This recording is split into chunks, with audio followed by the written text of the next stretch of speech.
This episode of Up Close is brought to you by Somerset Cricket Club and Lindos Group of Companies. You see them on the field and on the courts. When they win and when they lose, these are our athletes. They put in countless hours honing their skills and make sacrifices so that they can taste victory. These are our athletes, and now it's time to meet them up close. And welcome back. I know before we went into the break, I said we're going to catch up on your cricket career, which is just as illustrious. But we still got some football. We still got a bit of football to talk about. Obviously, you made a name for yourself as a player, playing domestically, playing professionally, but also as a coach. Achieved some success as a coach. We won several trophies when I was a Trojans coach. In fact, I started as a player coach. I think it was, I'll never forget, I took over as a player coach, and we were like 2 points off the bottom of the league, I believe, when I took over as a coach. And we ended up that year finishing second in the league. I'll never forget that. It was the first year I became the coach. And then as the coach, we won the FA Cup, we won the Friendship, we won the Martin Mayer, we won all the trophies, when I was the coach. And I just thoroughly enjoyed it. And when I was the coach, first of all, as I say, as the player coach, one of the things that I like to do that helped me really, and when I was playing, going back to when I was playing as well, is towards the end of my career, Conrad used to use me as a substitute. I used to come on later in the game. And it was unfair to the teams that we were playing against, really, because when I came on, number one, I had the time to figure out what needed to be done to win the game. What I needed to do when I went out there. And number two, when I went out there, the energy that I had compared to guys who had already played 60 minutes or so, 60 minutes plus. It was like watching De Bruyne. Did you see De Bruyne come on the other day for Manchester City and just turn that game around when City beat De Bruyne scored. The last game they won 3-2, I think. They were behind, and then they won the game. But you go in and you know exactly what you got to do. And the poor guys who are playing against you, you just have that little bit more speed than them because you've come down. Not only that, but because you looked at it and you've worked out, before you go on exactly what needs to be done. And Conrad, when he was the coach, used to just put me on at the perfect times to be able to go out there and do damage. So that was super soap. Yeah, and that's what and the crowd always, when I used to get up and run up and down, start warming up, the crowd would really get into it because they knew, the damage that I had done previously, in those kinds of situations. So that was always exciting doing that. And one other thing I think is an important thing, again, playing. I'll never forget we were playing Southampton Rangers one day, and up Somerset, and Sam, center back. Oh man, what's he wrong? Sherlock, Sam Sherlock, right? It's Quentin, man. Quentin was marking me, man. I didn't have a kick.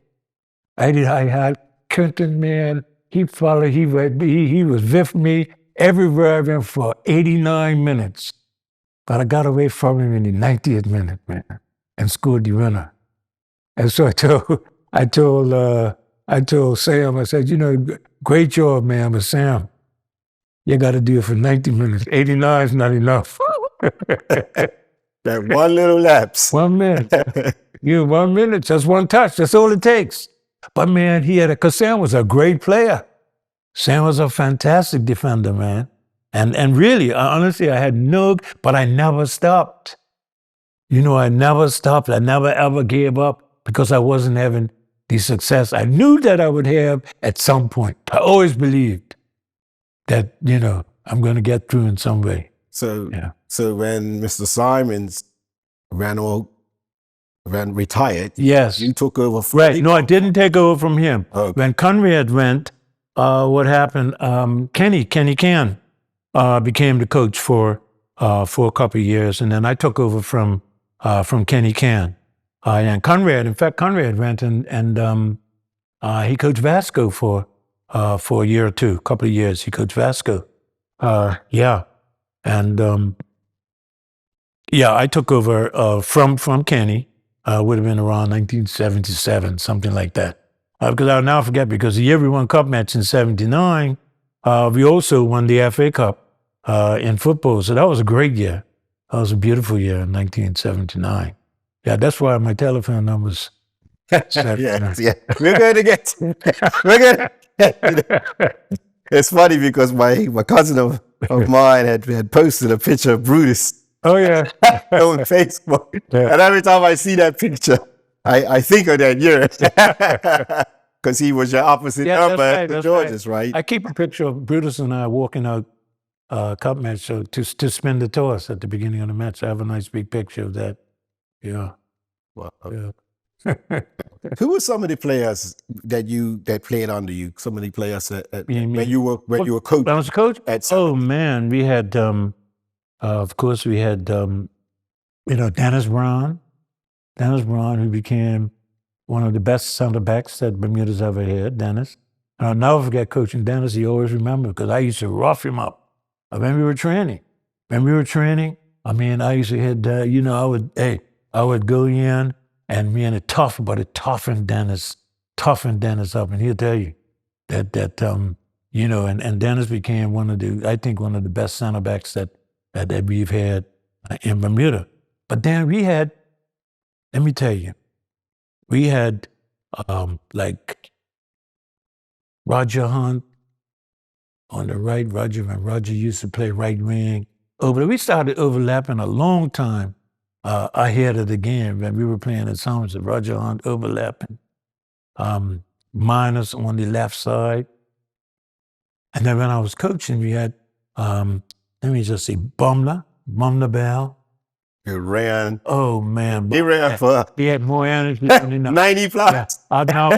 I'll never forget. We came back and I played in an FA Cup final with him against Southampton Rangers, and we beat Rangers in the final up at National Stadium. I came back, and also Clyde and I were back, and we played for Somerset in this game. And I'll never forget once having to tell Bumner, slow down, man. Like, I can't keep up with you. But no, what a guy, man. Beautiful, beautiful attitude, and just more energy than I've ever seen anyone here. Then, of course, we had the beautiful, immaculate Stevie Riley, man. Stevie Riley was just a piece of work.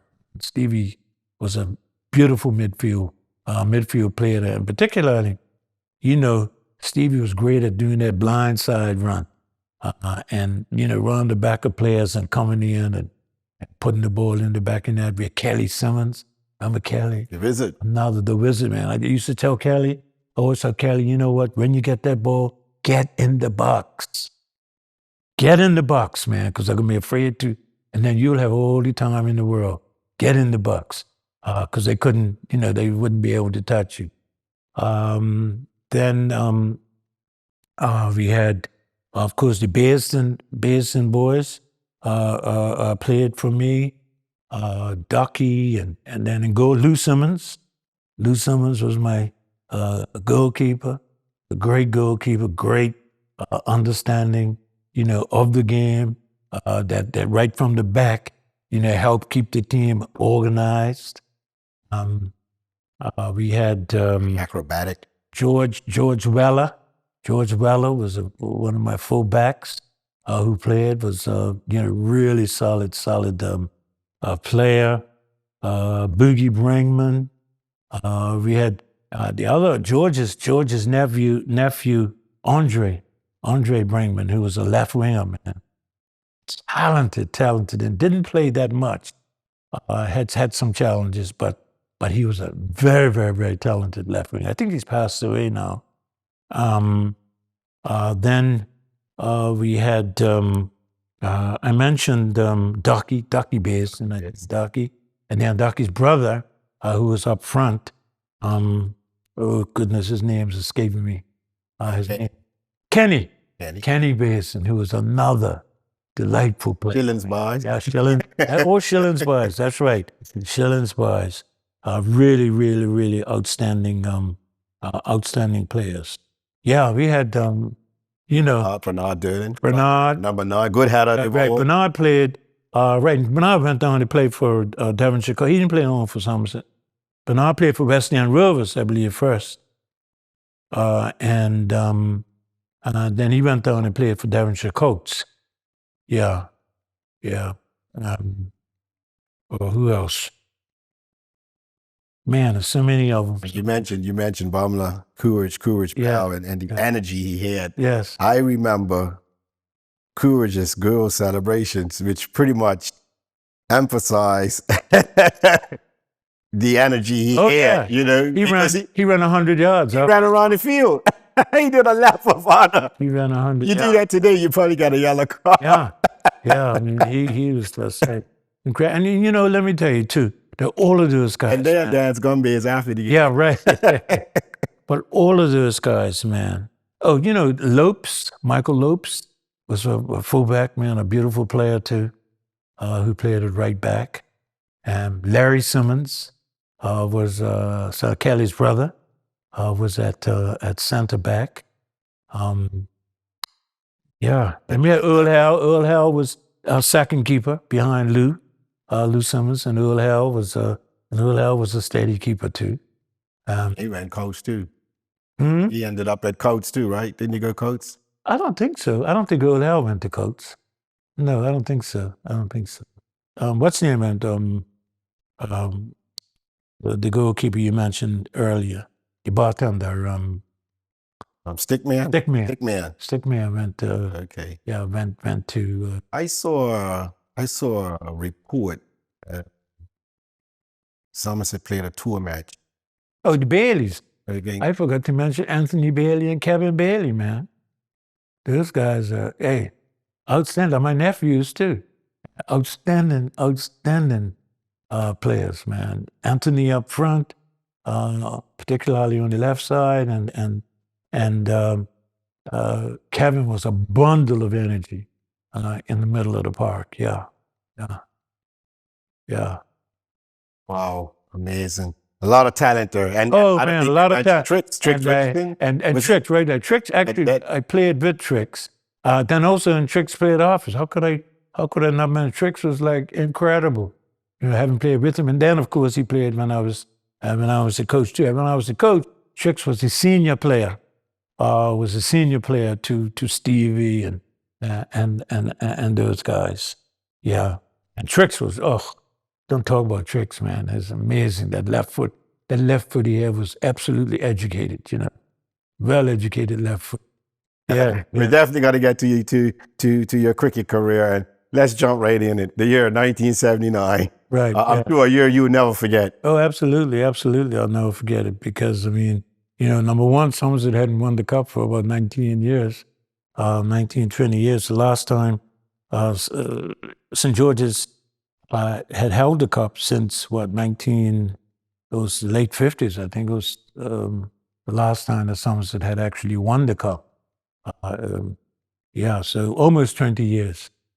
And so Somerset winning, it was, of course, it was great for us, the players, but of course for the whole of Somerset, it was just an amazing event that day. When we were out on the field and when we were getting close to victory, when you looked around the field, you could see you couldn't see any concrete. All people, no concrete you could see as you looked around the field. As people came from Horseshoe Bay, they came from all the beaches they were on, they came up to Somerset because it looked like Somerset was going to win the cup. And in the end, we did. Oh, that last wicket fell, what? Oh, man. What was that moment like? It was absolutely amazing. I think it was Sarah Brown who took the catch, and Coach Rott was bowling. Coach Rott got 5 wickets in that second inning. which saw us through. I mean, it was just some amazing cricket. I mean, the catch that Winston Reid took a catch at first slip that dismissed Noel. I think it was Noel. And it was either Noel or Clevey. I think it was Noel. And Reid took this absolutely amazing catch. And as Coach Rutt had coming into bowl. And from there on in, it was just a matter of time. We were keyed in. We had worked hard. We prepared well. We definitely had the team to win if we did everything right, no question. 8 of our players rather, were on the Bermuda team that had just been in England. And it was only Robert Hines, Sherlock, and myself, the players who didn't go away with the Bermuda team that were on our team. And certainly Hines and I were good enough to be on that team that went abroad. That same Sherlock who marked you for 89 minutes. Yeah, that's right. That's right. And great cricketer. Great all-rounder like yourself. Great all-rounder, cricketer and footballer. That's right. And so what was it like, going up, to the podium to get, be presented the cup that, you and your teammates and your entire Somerset community had waited nearly 2 decades. It was just absolutely amazing. And then, to hold it up and then to be lifted on the shoulder. I know you've probably seen pictures of me being lifted on the shoulders of people carrying me around the field. And all of Somerset research. I'm not in Somerset, but all the people who represent, who support all around the island, who support Somerset. I mean, it was just amazing for them. And of course, that was also the time when I said that when we win cup match, I'm going to shave my beard, and that's what I did. In fact, and you might see pictures of John Tucker, cutting some of my beard off, I had my beard cut off after we won the match, and then of course rode the horse around. So that was a great night too when we. After the event, when we marched the cup around Somerset, and I was on the horse, and then there had to be more than 100 yards of people in the street, packed in the street, that followed us all the way around Somerset as we marched the cup. Just some exciting time. One of those special moments in your career. Oh, absolutely. And then I was with, we had a great team. That's why we won. We had an absolutely fantastic team. When you look at that team, when you go through the 11, we opened up the opening bats with, we had Sayed Brown and Quentin Sherlock. Reid came in at number 3, and opened, and then Reid, and then we had Colin Blades coming in at number 4. Then after Colin came was Joe Bailey. We had Al James. We had John Tucker. Yeah, John Tucker, who would have been a little earlier. John would have been up around 4. Then John Tucker, that's a 7. Then we had the 4 bowlers, who was Coach Rutt. Then we had Barry Dakuta, the wicketkeeper, Barry Dakuta. And then we had the bowlers, which was Coach Rutt, Al James, Robert Hines, and myself. Yeah. And Big Al can bat. Oh yeah. And the big thing in the match too was that we had decided beforehand what we needed to do. When I won the toss, we sat down, we discussed, we talked about our strategy. And we were going in to make X number of runs, and then we get up. We needed to make runs by a certain time, and that's why I declared. When I declared, John Tucker was on 80 odd, I think, and I declared. And a lot of people complained about me, declaring at that time. But we had made it clear at the beginning of the match that so John understood it, of course, when it was time for us to to actually declare. We declared, and then they went back in, and then in the second innings, I think we declared again.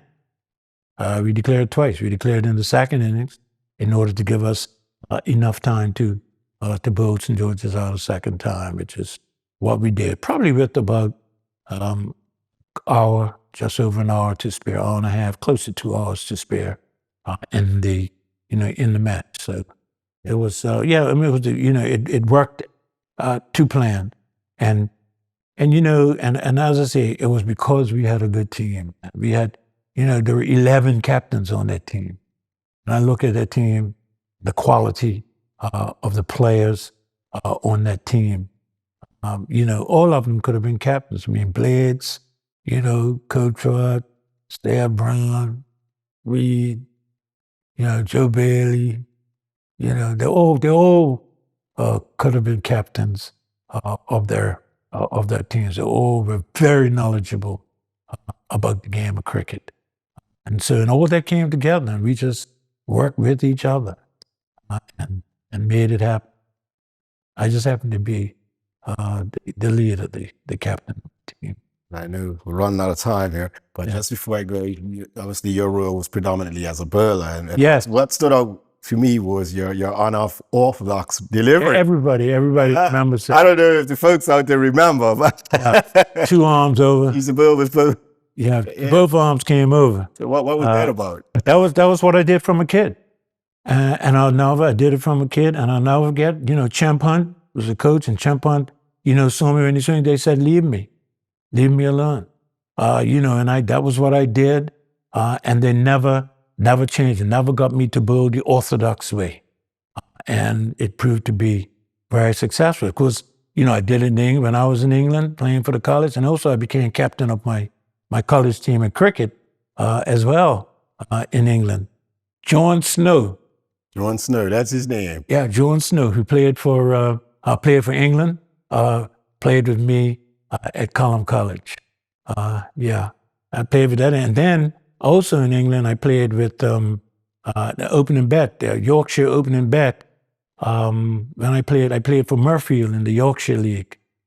And in that league, you had people like Valentine, West Indian Valentine, although he was later in his career, but he played in that league. Some really top players played in that league in the, it's called the Yorkshire, in the Yorkshire League, north of, well, because you've been up in Huddersfield. Yeah, and I played for a team called Murfield, which is between Huddersfield and Leeds. Yeah. I went up there for football. I don't know. Yeah. But I got to tell you one thing that I learned, and it taught me big time, not only in sport, but in life. And that was my first cup match, 1963. I was 18 years old, had just, getting ready to go away to college. And I was in the team, and I came in at number 11. I came in to bat. Kenny Paul had the ball. Came out, took my guard, and Dennis Wainwright was saying all kinds of stuff to me, trying to confuse me. I didn't know what he was saying, but hey, I just took my guard. And then I got to tell you that when I looked up, I took my guard, got ready to bat. I looked up, everything was just a blur. Blur. Kenny Paul started running in, it was a blur. Kenny Paul came in, bowled, and all I did was hear my stumps rattling. And I was at one ball, first ball in my first cup match. But you'd have thought that I would have said, but you know what? I didn't let that hinder me. I came back, a great thing in the match. When St. George's were in batting, I got my first wicket. I clean bowled Eldon Rayner. I bowled Eldon Rayner for the wicket that I got. I got that one wicket in cup match. And then I also, I was in slips, and I caught Bummy Summers out in slips. I was in slips, caught Bummy Summers off the bowling of Charles Dauphin. Unbelievable, because it kind of picked me right up after having been, devastated, out for no ball. And it just taught me, though, that everything isn't going to go your way. And what you do is you work hard to make sure that it doesn't happen again. And, it didn't impact negatively on the way that I approached the game of cricket. In fact, it helped me. Last but not least, final, any advice? Well, I tell you, What advice would you give to any youngster? but just if you want to be good, just doesn't happen. Great doesn't just happen. It only happens, after you put in the time. You prepare. All the P's. Prior preparation prevents poor performance. I don't care what it is you want to be in life. You've got to give it time. You've got to study it. And you've got to put in the effort to be able to improve on where you stand in a moment so that the next moment is better for you. So I say to those young people, whatever you want to be, you can be. But it doesn't just happen. You've got to work at it. You've got to study what you're doing, understand it, realize what's important for you. You become better than you are right now. How do I become great? How do I become good at what I'm doing? I've got to do A, B, C, and D. If I don't do it, I'll just be an ordinary person, ordinary player. To be great, just put in the time. If things go wrong for you, get up again. Don't cry. Get up. Get up and go at it. That's what I've learned. I was out. That's why I tell you. I was out for my first cup match. I was out the first ball. Golden duck. Golden duck. But that didn't stop me from going on to become the player that I became. And similarly, when I was dropped by the national coach, from the national team, I didn't let that get under my skin. I came back and faced the music. Got better. And that's what you can do. Even if you have a bad time at anything, just pick your head up, keep going. Beautifully spoken and great words of advice. I just want to congratulate you on a phenomenal career, both on the cricket and football pitch, as a player, as a coach, and all your contributions to the community, as a teacher, as a principal, even in politics. There's so much we could have spent the whole day here. Yeah. But well played. Congratulations to you, and thank you for taking the time out to pay us a visit. Well, thank you, Colin. Thank you, too. And all the best in your future endeavors. Thank you. Well, folks, unfortunately, that's all the time we have for today. Thank you for joining. This episode of Up Close is brought to you by Somerset Cricket Club and Lindos Group of Companies. Thank you for watching.